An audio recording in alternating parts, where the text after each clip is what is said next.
दोस्तों, आज मैं आपको एक ऐसी कहानी सुनाने वाला हूं जो बॉलीवुड की किसी भी फिल्म से कहीं ज्यादा असरदार है, क्योंकि ये कहानी किसी काल्पनिक किरदार की नहीं है। ये कहानी उस इंसान की है जिसने खुद हॉरर फिल्में बनाई हैं और फिर जिंदगी ने उन्हें असली हॉरर भी दिखाया। मैं बात कर रहा हूं विक्रम भट्ट की। फिल्म राज याद है आपको? 1920 ऐसी फिल्में जो बड़ी मतलब जिनका नाम सुनते ही आपके दिमाग में हॉन्टेड वाला फील आ जाए, डर की दुनिया, रोमांच की दुनिया। लेकिन जनवरी 2025 में विक्रम भट्ट खुद एक ऐसी दुनिया में थे जहां से बाहर निकलने का कोई रास्ता उन्हें नजर नहीं आ रहा था। उदयपुर जेल, बैरक नंबर 10, 30 करोड़ रुपए की धोखाधड़ी के आरोप में दिसंबर से फरवरी तक वो जेल में रहे और उस जेल में एक रात ऐसी आई जिसने उनकी पूरी जिंदगी बदल दी। 2026 जनवरी का महीना, कड़ाके की ठंड, रात के अंधेरे में विक्रम भट्ट की आंख खुली, पूरा शरीर कांप रहा था, तेज बुखार था, 4 कंबल ओढ़े हुए थे, फिर भी ऐसा लग रहा था जैसे शरीर पर कुछ है ही नहीं। अब सोचिए, वो इंसान जो करोड़ों रुपए के बजट की फिल्में बनाता था, जिसके इर्द गिर्द हमेशा लोग रहते थे, आज एक जेल की गुमनाम बैरक में अकेला कांप रहा था। पास में सो रहे कैदियों ने, उन लोगों ने जिन्हें समाज अपराधी मानता है, कहता है, उन्होंने अपने कंबल उठाकर विक्रम भट्ट को दे दिए। दोस्तों, ये पहली सीख है। जब आप अपनी जिंदगी के सबसे कठिन रात में होते हैं ना, तब अक्सर वो लोग आपकी मदद करते हैं जिनसे आपने कभी उम्मीद ही नहीं की होती। साइकोलॉजी में से कहते हैं सिचुएशनल एम्पैथी। जब इंसान खुद दर्द से गुजरा होता है तो वो दूसरे का दर्द पहचानता है बिना किसी शर्त के। अगली सुबह विक्रम भट्ट जेल के अस्पताल गए और वहां जो भी हुआ वो सुनकर आपको यकीन नहीं होगा। जेल अस्पताल में वहां थर्मामीटर तक नहीं था उनका बुखार नापने के लिए। उन्होंने ऑक्सीजन चेक किया और कह दिया कि सब कुछ ठीक है, जाइए वापस। विक्रम भट्ट ने कहा कि भाई ये मजाक है क्या? मुझे एक ऐसी बीमारी है जो ऑटो इम्यून बीमारी है, मेरे लिए तेज बुखार काफ़ी जानलेवा हो सकता है। फिर डॉक्टर ने वहाँ एक नोट लिखा कि इन्हें बाहर के अस्पताल ले जाया जाए, लेकिन उनको दिखाने के लिए कोई आया ही नहीं। पुलिस पहले एक वीआईपी की सुरक्षा में लगी हुई थी, फिर एक आदिवासी मेले में लगी हुई थी। दिन पर दिन बीतते रहे, दिन में दर्द होता, रात में बुखार आता। दोस्तों, मैं आगे की कहानी आपको सुनाऊंगा, लेकिन यहाँ रुककर एक बात सोचिए, सिर्फ विक्रम भट्ट की कहानी नहीं है ये। हर उस इंसान की कहानी है जो जिंदगी में एक ऐसे मोड़ पर आ जाता है जहाँ लगता है कि अब आगे कोई रास्ता नहीं बचा है, जहाँ सिस्टम ने उसे धोखा दे दिया, जहाँ लोगों ने उसका साथ छोड़ दिया, जहाँ शरीर भी उसका जवाब दे रहा है। देखिए, इस अवस्था को लर्नड हेल्पलेसनेस कहते हैं। जब बार बार कोशिश करने के बाद भी कुछ भी नहीं बदलता तो इंसान का दिमाग हार मान लेता है। लेकिन विक्रम भट्ट ने हार नहीं मानी। उन्होंने कुछ ऐसा किया जो शायद उनकी पूरी जिंदगी में उनके साथ पहली बार हुआ होगा। उन्होंने तेल और नमक खाना बंद कर दिया और जितना हो सके पानी पिया और बैरक में लगी देवी माँ की तस्वीर के सामने बैठ गए। उन्होंने प्रार्थना की, सच्ची प्रार्थना। वो प्रार्थना नहीं जो हम अक्सर मंदिरों में करते हैं कि मन कहीं और होता है, होंठ कुछ और चल रहे होते हैं। उन्होंने एक ऐसी प्रार्थना की जो उस वक्त निकलती है दोस्तों जब इंसान पूरी तरह टूट चुका होता है। उन्होंने कहा कि अगर आप हैं देवी माँ, अगर मेरी प्रार्थनाओं का कभी कोई मतलब रहा है तो मुझे एक चमत्कार आप दिखाइए। मैं यहाँ मरना नहीं चाहता। मेरे बच्चों को मेरी ज़रूरत है और मेरी पत्नी को मेरी ज़रूरत है, मेरे 90 साल के पिता हैं उनको मेरी ज़रूरत है।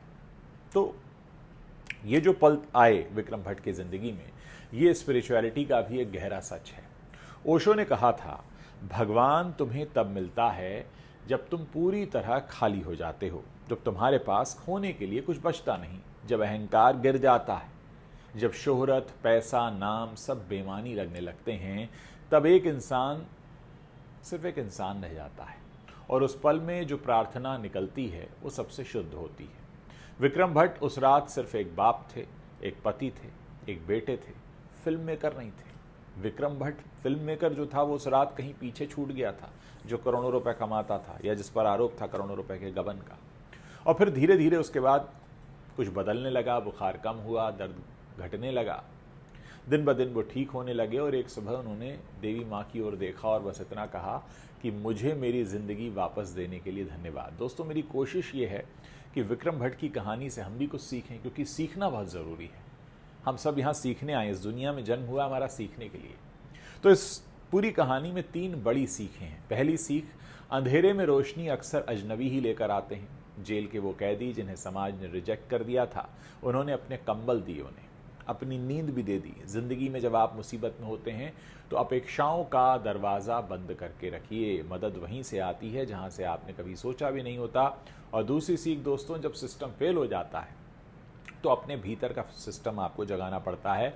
विक्रम भट्ट के पास उस वक्त कोई था नहीं, लेकिन उनके पास वो खुद थे। उन्होंने खाना बदला, पानी पिया, अपनी देह को संभाला और मन में प्रार्थना की। साइकोलॉजी में कहा जाता है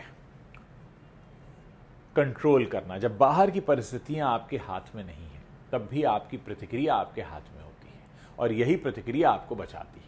तीसरी सीख और सबसे ज़रूरी भी सीख है ये कि जीने का असली कारण रिश्ते होते हैं। जब विक्रम भट्ट को लगा कि अब वो नहीं बचेंगे तो उन्होंने फिल्मों को याद नहीं किया कि मैंने कितनी महान बड़ी फिल्में बनाई हैं, पैसे को याद नहीं किया कि मैंने कितना पैसा कमा सकता हूँ, शोहरत को भी याद नहीं किया कि मेरे कितना नाम है। उन्होंने याद किया अपने बच्चों को, अपनी पत्नी को, अपने 90 साल के पिता को। विक्टर फ्रैंकल याद हैं आपको, जो खुद नाजी कंसंट्रेशन कैंप में रहे। उन्होंने अपनी किताब मैन सर्च फॉर मीनिंग में लिखा था कि जिसके पास जीने का कारण होता है ना, वो किसी भी परिस्थिति में कैसे भी जी लेता है। विक्रम भट्ट के जीने का कारण उनके रिश्ते थे। अब आप खुद से एक सवाल पूछिए कि अगर आप, ईश्वर ना करे, आप अगर ऐसे बैरक में होते तो आपके जीने का कारण क्या होता है? यानी जब आप मुसीबत में होते तो आपको किसका चेहरा याद आता, किसकी आवाज़ आप सुनना चाहते? वो जवाब वही आपकी असली दौलत है। बाकी सब फिर चाहे कुछ भी हो, वो सब पीछे छूट जाता है। विक्रम भट्ट का भी फिल्में, करोड़ों रुपए, शोहरत, सब बाहर छूट गया। विक्रम भट्ट पर देखिए आरोप है, कानून अपना काम करेगा, लेकिन उस जेल की रात जो उन्होंने सबक दिया, जो सीखा उन्होंने, वो किसी की भी जिंदगी बदल सकता है। और दोस्तों, टूटना जरूरी नहीं होता, लेकिन अगर टूट जाओ तो उस टूटन में भी एक रोशनी होती है और उसी रोशनी का नाम है प्रार्थना, उस रोशनी का नाम है रिश्ते, उस रोशनी का नाम है जिंदगी। यहाँ मैं ये बिल्कुल भी बहस नहीं करना चाहता कि विक्रम भट्ट ने क्या गुनाह किया, नहीं किया। वो मामला कानून के न्यायालय में विचाराधीन है, वहाँ पे बहस होंगी, वकील अपने तर्क पक्ष रखेंगे। लेकिन ये जो हिस्सा उन्होंने अपनी ज़िंदगी का सोशल मीडिया पर जाहिर किया है, उसको पढ़कर यहाँ मेरी इतनी कोशिश भर है कि हम ये सीखने जानने की कोशिश करें कि बड़े से बड़ा आदमी जो बहुत सक्सेसफुल है, इसका बहुत पैसा है, जिसका बहुत नाम है, जिसकी पूरी लेगेसी रही है, वो भी जब ऐसी मुसीबत में फंसता है कि बुखार है, कंबल पूरा नहीं पड़ रहा है, सर्दी लग रही है, मौत का डर सता रहा है, साथ में कोई है नहीं, उस वक्त वो क्या करता है? इस कहानी को आपके सामने रखने का मकसद सिर्फ इतना है। बहुत सारी बहस हो सकती है कि विक्रम भट्ट ने गलत किया या विक्रम भट्ट ने सही किया, या वो मासूम है, निर्दोष है, नहीं है, तमाम बातें होती रहेंगी। लेकिन ये जो रात है उनकी, काली रात, जो स्याह रात है उनकी, वो हमें बहुत कुछ सिखाकर जा रही है। कोशिश करेंगे इसी तरह, अगर बॉलीवुड की बात करें भी तो उससे कुछ सीखने की कोशिश करें, थोड़ी पॉजिटिविटी अपने आसपास हो, ताकि हम इस चैनल के ज़रिए कुछ एक अलग तरह का कंटेंट आपके सामने रख पाएँ। लेकिन इसमें आपके सहयोग की ज़रूरत होगी। अगर आप ऐसे कंटेंट को शेयर नहीं करेंगे, इसके नीचे कमेंट नहीं करेंगे, इसको आगे बढ़ाएंगे नहीं, तो फिर मेरे लिए वो डिस्करेजमेंट होगा। तो अगर आप मुझे इनकरेज करना चाहते हैं ऐसा कंटेंट करने के लिए, तो आपको ऐसे कंटेंट को बढ़ावा देने की ज़रूरत होगी। बॉलीवुड की गॉसिप्स में कुछ नहीं रखा है दोस्तों। कोशिश कीजिए कि जो कुछ हो रहा है आपके आसपास, उससे कुछ सीखा जाए।